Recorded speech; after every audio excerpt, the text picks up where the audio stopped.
দর্শক, ধানমন্ডি 32 নম্বরের বাড়ি যে লোহার একটা সিঁড়ি ছিল দেখেন, সেগুলো কিন্তু এখন ভেঙে অলরেডি ভ্যান গাড়িতে উঠাইছে। একবারে না হলেও এটা 7-8 মন হবে। 7-8 মন হবে না কাকা?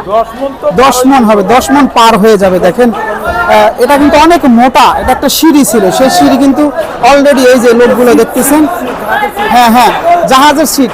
আচ্ছা দেখেন, এগুলো কিন্তু অলরেডি ভ্যান গাড়িতে উঠাইছে, এখন নিয়ে যাবে। এই যে এখানে 4 থেকে 5 জন লোক, এটা পুরো একদিন লাগছে এটা কেটতে। এটা মানে ওই যে ব্লেড দিয়ে কাটছে না, ব্লেড দিয়ে কাটছে, মানে অনেক সময় লাগছে। এটা আসলে এটা কিভাবে সম্ভব হলো?